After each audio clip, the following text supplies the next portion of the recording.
Savage X Revenge.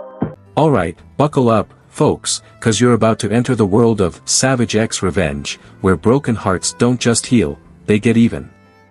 Ever feel like your life's a dark comedy and you're the unwilling star? Let me tell you my story, a tale of a guy who thought he had it all, only to find out that happiness can shatter with one freaking video call. I'm Mark, 42, a logistics officer in the U.S. Marine Corps. For the past 18 years, I've dedicated my life to this country, taking on deployment after deployment and making personal sacrifices. The job pays pretty well, around $140,000 a year with all the benefits and combat pay. That kind of income let my wife, Sarah, and me live pretty comfortably in a quiet suburb of San Diego. Sarah's 3 years older than me, a dedicated elementary school teacher who loves her career. We met at a bar in the Gaslamp Quarter back in 2010. I was drawn to her intelligence, her sense of humor, and her independence. Sarah wasn't the type to just lean on a man. She had her own career, close friends, and passions. Her dad was also a veteran, so she understood the challenges and sacrifices of military life. After dating for 3 years, we decided to tie the knot. Our wedding was at an old church in Coronado, with all our friends and family there. Sarah's dad, a normally stoic and reserved guy, teared up when he gave her away. "Take care of her," he told me, his voice thick with emotion. "She deserves to be happy." The first few years of our marriage were smooth and happy. Sarah was always supportive of my career, proud of my service to the country. When I was deployed, she kept in touch with weekly video calls, care packages, and brief visits to the ports my ship stopped at. To make sure Sarah was comfortable and safe, I bought her a nice 4-bedroom house in a good neighborhood near her school. I even got her a new Mercedes every 3 years, even though she'd say it wasn't necessary. Sarah often said she didn't mind the deployments, because the time we had together was worth it. She was proud to be a military wife and always found ways to keep herself busy when I was away. She joined a book club, traveled with friends, and spent time with her family. We'd talked about having kids, but decided to hold off until I could transition to a more stable desk job. Sarah didn't want to raise kids alone for the better part of the year. I respected her decision. Our life seemed perfect, until things started to change, slowly but inevitably. About 6 months ago, I started noticing subtle differences in Sarah's behavior. At first, I didn't think much of it. She started going out more with a new group of friends from her yoga class, mostly single women or divorced moms from her school. She'd often send me pictures of their girls' nights at fancy restaurants and trendy clubs, places we used to go together. One night, during a video call, I joked that she was going out more than I was. "Should I be worried?" I teased. Sarah laughed it off. "Oh, please, don't be silly. It's just fun to get dressed up and go out with the girls, you know," she said. I trusted her, so I didn't push it. I figured she was just trying to keep herself occupied while I was away. But then, she started caring a lot more about her appearance.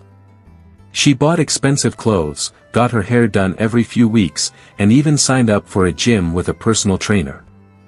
"I just want to feel good about myself," she explained when I asked about the changes. "I always think you look great," I replied. She smiled. "I know, but this is for me." At the time, I took her at her word. I wanted her to be happy. But now, looking back, I realized that all these changes were red flags. We still had our regular video date nights, a tradition we always cherished, no matter where I was. We'd get dressed up, have dinner and wine together, and talk like I was home. It wasn't perfect, but it kept us close. One night, I was in a great mood, telling Sarah about a hilarious incident that had happened during training. I heard her laughing on the other end, and everything seemed normal, until she suddenly said, "I have something to tell you. I want to open our marriage." At first, I thought I misheard her. The sip of wine I'd just taken nearly went down the wrong pipe, and I started coughing like an idiot. When I finally caught my breath, I looked back at the screen, expecting to see her cracking up and admitting it was just a joke. But she wasn't laughing. She wasn't even smiling. Her face was dead serious. I was still feeling lighthearted, so I tried to play it off. "Okay, what's the punchline? What are you up to?" I grinned, waiting for her to give in and laugh. But she didn't. Instead, her expression hardened. "Are we done? Can we talk seriously?" That's when it hit me. Holy crap, she was for real. I set my wine glass down, suddenly not feeling so relaxed anymore. "Wait, you're serious?" Sarah sighed, like she was already exhausted by the conversation. "Yeah, Mark. I've been thinking about this for a while now, and I really believe it would be best for us." My stomach tightened. Best for us? How the hell would that be best for us? She took a deep breath, her voice calm like she'd rehearsed this 100 times. "Look at our marriage, Mark. We've been together for 6 years, but I spend most of it feeling like I'm living a single life." She let out a shaky breath. "Mark, it's practically impossible for any woman to control her urges for 6 months at a time. I'm tired of this cycle." I just stared at her, my brain struggling to catch up with what she was saying. She kept going, her voice filled with frustration. "I've been dealing with your deployments for over a decade now, counting our dating years. Do you know what that's like? I've forgotten what it even feels like to have sex whenever I want. Half my life has been spent craving it." The way she talked about our marriage, reducing it to just sex, made me sick to my stomach. I couldn't wrap my head around it. 10 years together, 6 of them married, and she was just now springing this on me. I took a deep breath, forcing myself to stay calm. "Listen, I get that it's hard for you. I appreciate everything you do to keep us going, but this is what my job requires, Sarah. The distance isn't something I can change right now." We'd talked about the challenges of deployments before, especially early in our marriage. We even discussed me switching to a desk job at some point, but the right opportunities never lined up. And honestly, I loved what I did. She knew that. She'd always supported it, or so I thought. Now, she just looked at me with resentment in her eyes. When I suggested we table the conversation for later, when we were both calmer, she immediately got pissed off. "No, Mark. We need to settle this now." Then she went off again about how lonely she was, about spending birthdays and anniversaries alone, about going to doctor's appointments by herself. Her voice cracked, and suddenly she was crying. I clenched my jaw, trying to keep my frustration in check. "Sarah, I get it. It's tough, but I miss plenty of important moments too. What the hell am I supposed to do about it? This is literally what you signed up for when you married me." She wiped her face, shaking her head. "I didn't sign up for this kind of loneliness, Mark." I exhaled sharply, rubbing my temples. I thought back to all the advice we got when we first got married. So many people had told us to have a kid, saying it would help keep her occupied during my deployments. But Sarah wasn't ready to be a single parent for half the year, and I agreed it wouldn't have been fair to her. So we made the decision to wait until I got a desk job. Now, sitting here listening to her talk, I wondered if that choice had just made her loneliness worse. But still, opening the marriage, that was completely screwed up. I swallowed hard, my throat tight. "Are you breaking up with me?" "No," she said firmly, shaking her head. "I love you, Mark. I could never leave you. I want to grow old with you." I exhaled, relieved for half a second, until she kept talking. "But I'm about to turn 40, and in a few more years, I'll hit menopause. I have so little time left to enjoy my sexuality. Half of my golden years are just waiting for you." Her voice cracked slightly, but she kept going. "I don't want that. I want to live a fulfilling life, and I don't want to die with regrets." Never in our entire relationship had she talked about sex like this. We'd always had a great physical connection when I was home. Sure, we used toys and video calls to stay intimate during deployments, but she had never once complained that it wasn't enough. And now, out of nowhere, she was acting like she was running out of time, like sex was this urgent, fleeting thing she had to chase before it was too late. I could tell this conversation wasn't going anywhere good. She wasn't asking for my permission. She was telling me what she was going to do. I swallowed hard, my throat dry. What exactly do you want? I asked, even though I was terrified to hear the answer. She looked right at me through the screen, eyes unwavering. I want to open this marriage and meet other men. My stomach dropped. I have needs, Mark, she continued, and they need to be met. I'm doing this whether you like it or not. I could barely breathe. The woman I married, the woman who had promised to be faithful through everything, was sitting there telling me she was going to sleep with other guys, and I couldn't do a damn thing about it. I tried to stay calm, even though every muscle in my body was tense. My hands clenched into fists off-screen. So, you want to sleep with other men while still being married to me? She nodded, her face set like she had already made peace with it. I let out a humorless laugh, shaking my head. And how exactly does that help with the loneliness you've been complaining about? Are these random dudes going to take care of you when you're sick? Celebrate your birthday with you? She hesitated. I don't know if it'll just be physical, or if I'll date them, she admitted. But whatever happens, I love you and only you. I scoffed. Right, they'll just be fillers while I'm gone. She nodded again. When you're home, I'll be all yours, like I was supposed to be. I was supposed to be okay with sharing my wife half the year. I ran a hand down my face, trying to process this. How long is this supposed to last? A few years? Forever? She shrugged. I haven't decided. My chest felt tight. I forced myself to ask the question that had been clawing at my mind since she first brought this up. Have you already cheated on me? Her eyes flashed with anger. If I wanted to cheat, I wouldn't be having this conversation, Mark, she huffed. I thought being honest about what I want was better than lying about it.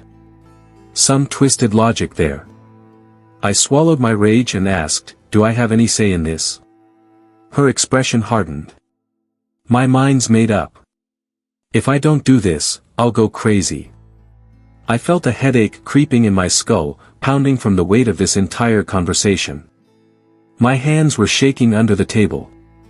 I couldn't deal with this right now. I need time to think, I muttered. She didn't say a word. She just hung up. No goodbye, no, I love you, just a dead screen staring back at me. I sat there for a long time, numb. And you know what makes this whole thing even more screwed up? I had just left home 3 to 4 weeks ago. I left home after spending 3 months with Sarah. Everything had seemed perfect during my leave. We'd gone to Hawaii for our second honeymoon, fixed up the house just the way she wanted, and even talked about finally trying for a baby next year. She had been all lovey-dovey the entire time, constantly talking about our future together. The day I left, she cried in my arms, making plans for my next leave. We had even started putting money aside for our future kid. I had been looking into positions at the local base so I could be home more. That's how serious we were about starting a family. But now, just weeks later, she was suddenly telling me she needed other men.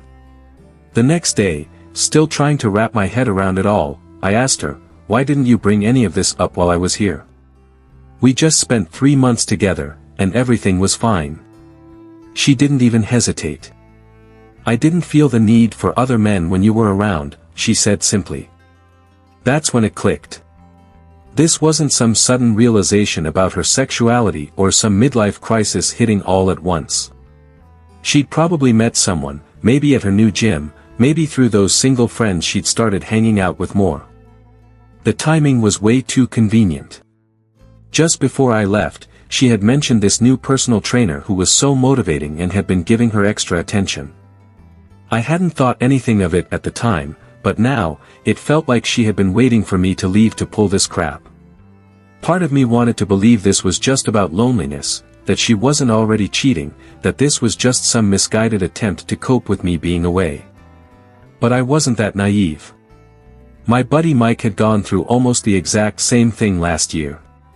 His wife had asked for an open marriage during his deployment. Turns out she was already seeing someone. They're divorced now. I needed to hear it from her one more time. "Sarah, is this really what you want?" I asked, my voice low and steady. "Have you actually thought about what this will do to us, to everything we planned for?" "Yes," she said without a second of hesitation, like those 3 months of building our future together meant nothing. I felt something in me snap. I wasn't going to let this go until I understood her screwed-up logic. I took a deep breath and asked about the setup. "So, how exactly is this supposed to work? Do I get to see other women too? How do we handle money?" Her answer made it clear just how selfish this whole thing was. "I haven't really thought that far ahead," she admitted.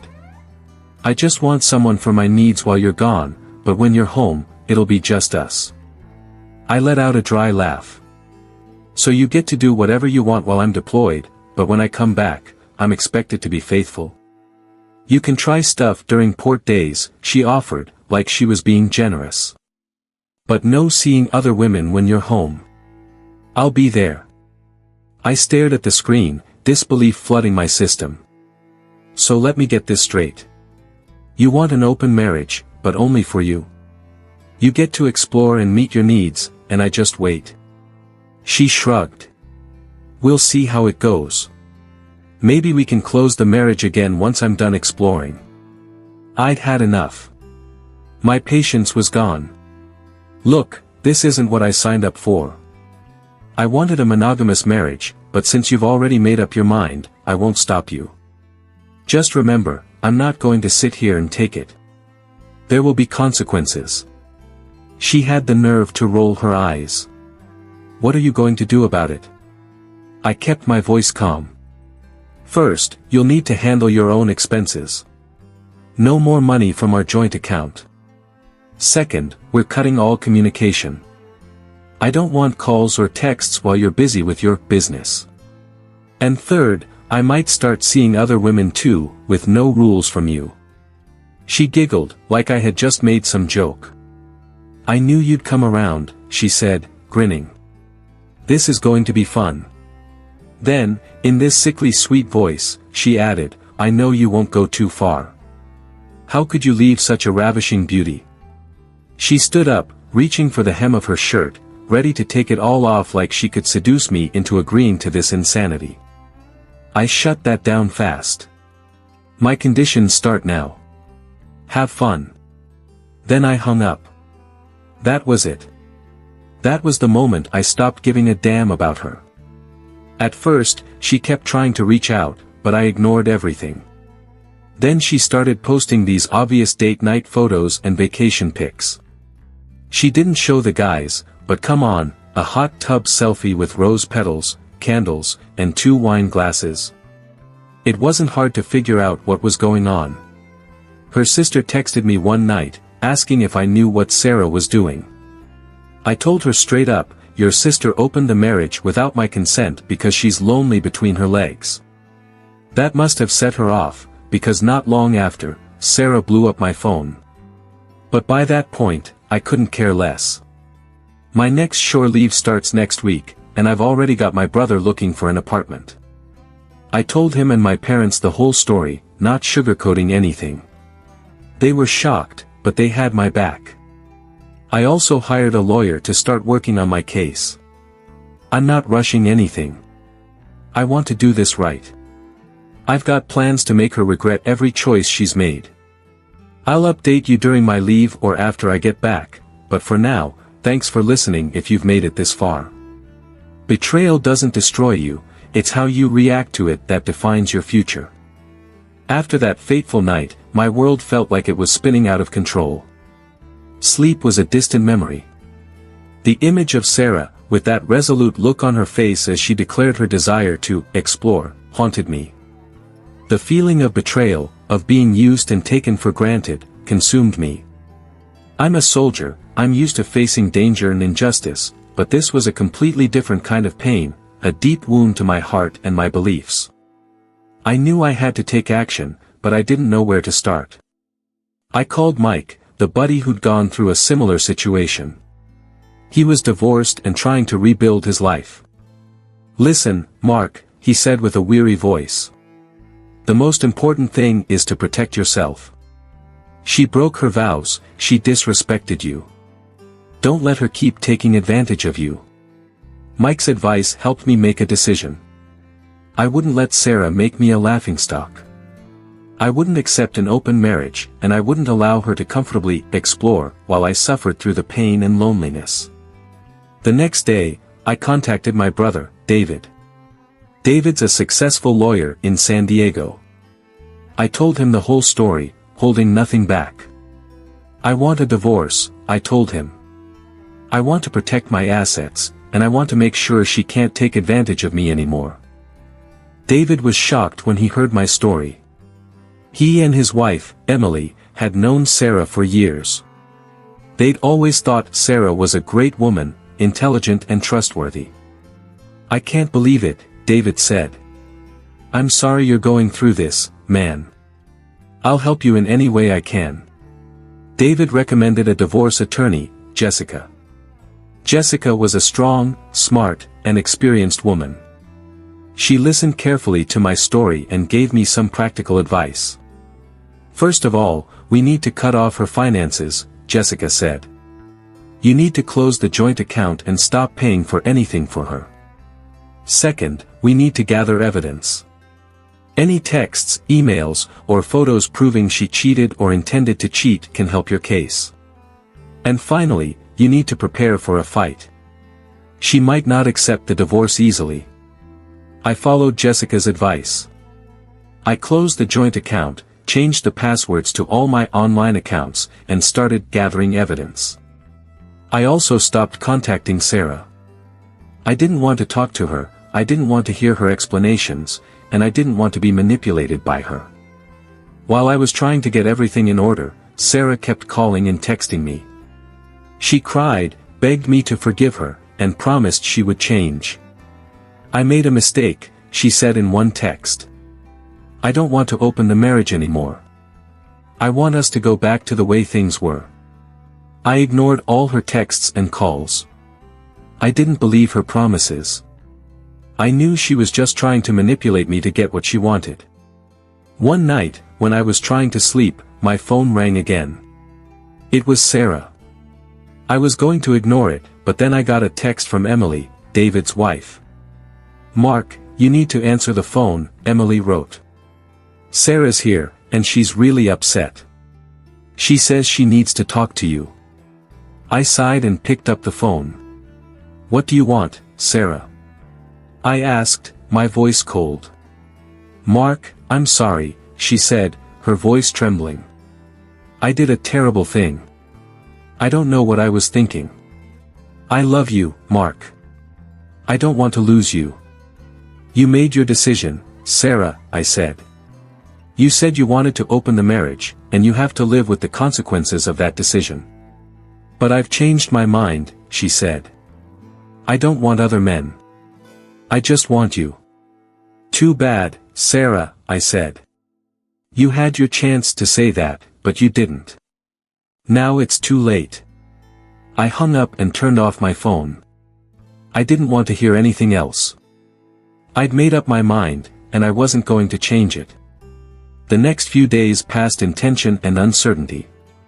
I had to work, meet with lawyers, and try to deal with my emotions. I felt angry, sad, and lonely. I'd lost the woman I loved, and I didn't know if I'd ever find happiness again.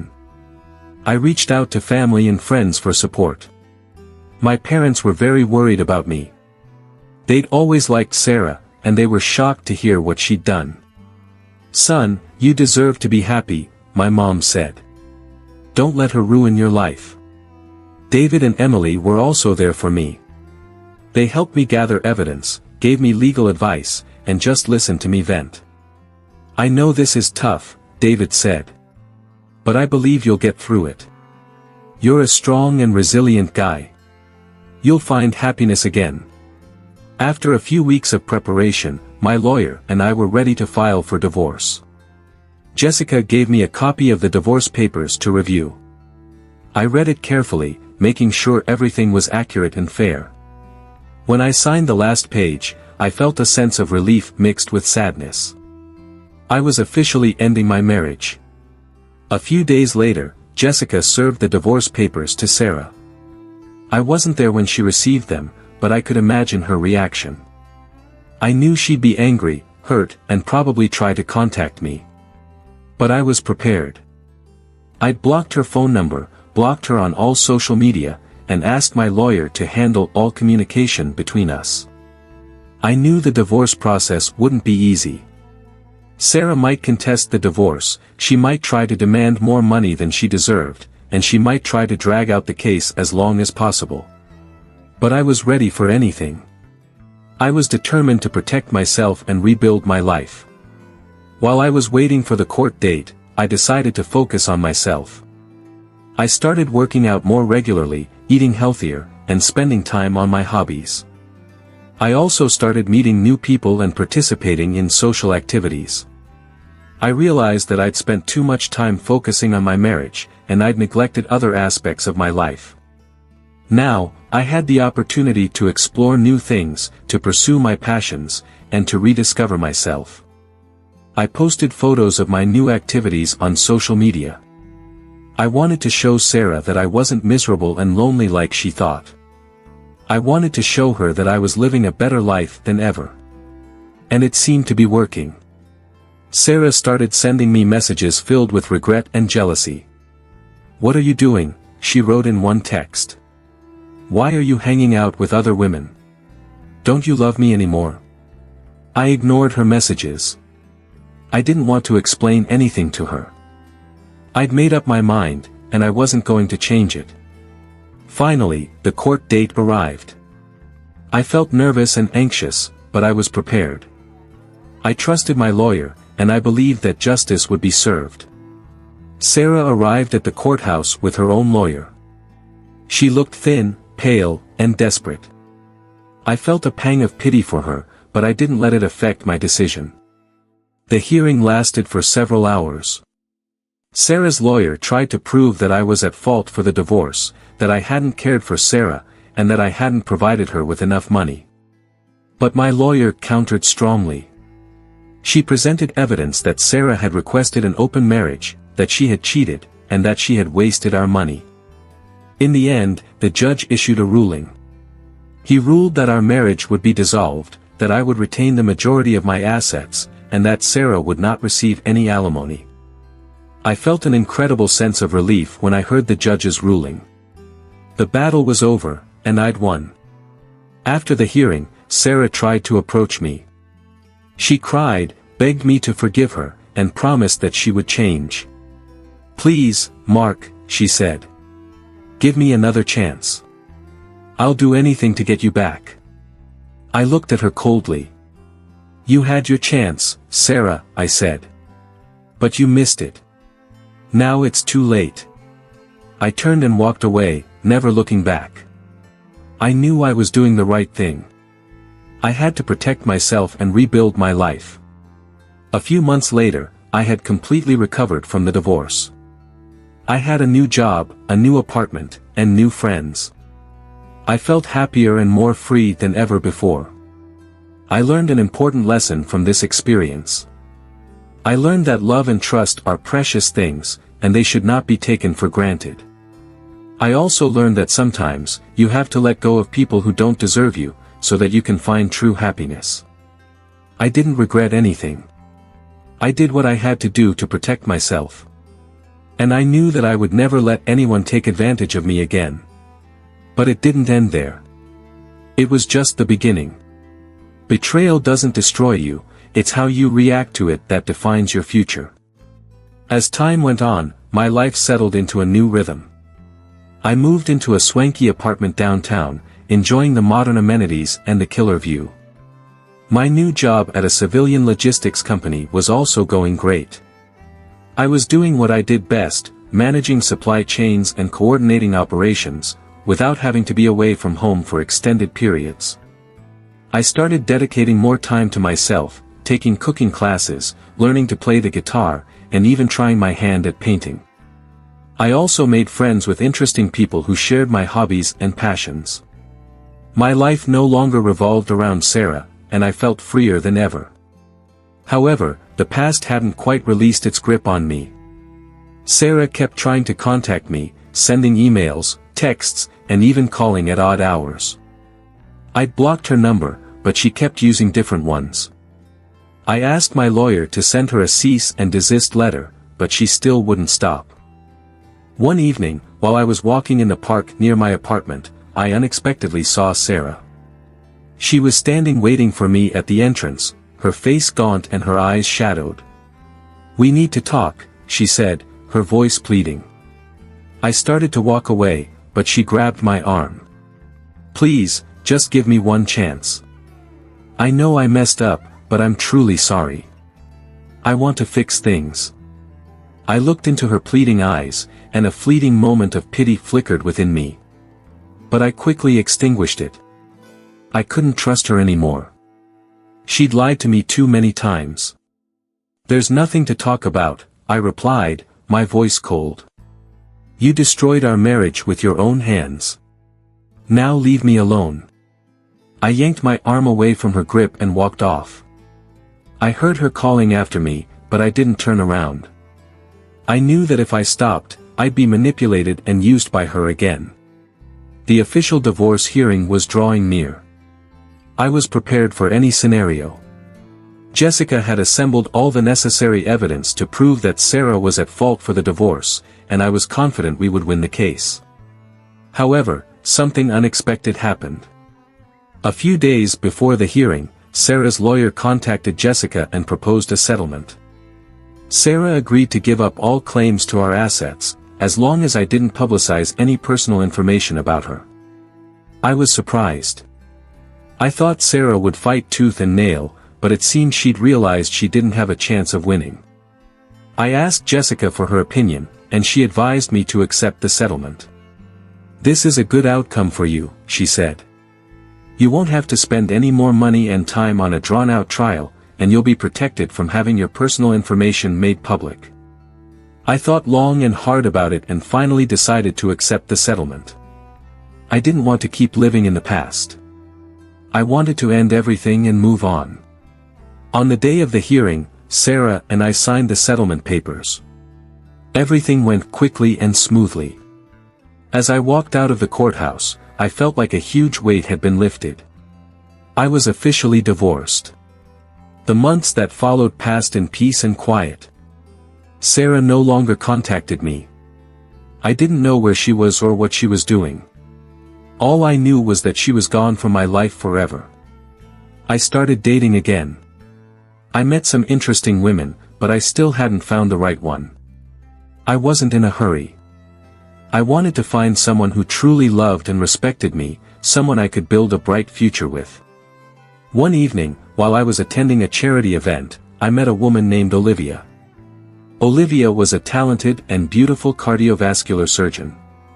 She was intelligent, witty, and had a compassionate heart. We talked to each other all night, and I felt a special connection with her. After that event, we started dating more regularly. We went out for dinner, watched movies, traveled together, and shared our deepest secrets. I fell in love with Olivia, and I knew that she loved me too. A year later, I proposed to Olivia. She said yes. Our wedding took place on a gorgeous beach in Hawaii, with our family and friends in attendance. It was one of the happiest days of my life. I had found happiness again after loss and heartache. I had learned that life always has its ups and downs, but the important thing is to always keep the faith and never give up hope. Sometimes, I still thought about Sarah. I wondered if she regretted what she had done. I hoped that she had learned a lesson from her mistakes, and that she would find happiness in the future. However, I no longer resented her. I had forgiven her, not because she deserved to be forgiven, but because I needed to free myself from the negative emotions. I had realized that resentment only hurts yourself, not the other person. I chose to focus on the present and the future, instead of dwelling on the past. I had built a new life, a life filled with love, joy, and meaning. And that's my story. A story of betrayal, forgiveness, and rebirth. A story that shows that no matter what hardships you may face, you can always find the strength to overcome them and rebuild your life. But it doesn't end there. That happy ending wasn't quite the end. Several years later, I received a call from an unfamiliar number. Something told me it was Sarah, but I ignored it. The calls and texts continued, becoming more frequent and more persistent. I filed a police report for harassment, but it didn't help. My life with Olivia was so good, I didn't want anything to disrupt it. We co-ran a charity, helping orphans and underprivileged children. We traveled the world, exploring new cultures and experiencing amazing things. We were a real family, overflowing with love and sharing. One day, when I was at the office, my secretary announced that I had a visitor. I asked who it was, and she said it was a woman named Sarah. My heart skipped a beat. I tried to forget about her, but it seemed she was still haunting me. I told my secretary to let her in. Sarah walked into the room, looking haggard and worn. She was dressed simply, no longer sporting the designer clothes and elaborate makeup of the past. I realized her life hadn't been easy. "I know you don't want to see me," she said, her voice trembling. "But I needed to talk to you. I'm sorry for everything I did. I destroyed your life, and I know I don't deserve to be forgiven. But I want you to know that I'm truly remorseful." I looked at her for a long moment, saying nothing. I'd forgiven her long ago, but I still couldn't forget what she'd done to me. "I know I can't change the past," she continued. "But I want to do something to make amends. I donated all my savings to your and Olivia's charity. I hope it will help the kids." I was taken aback.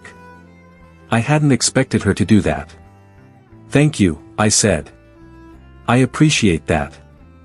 I know this doesn't make up for what I did," she said. "But I hope it shows you that I've changed. I'm not the selfish and shallow woman I used to be. I've learned a lot from my mistakes." I looked into her sincere eyes, and I knew she was telling the truth.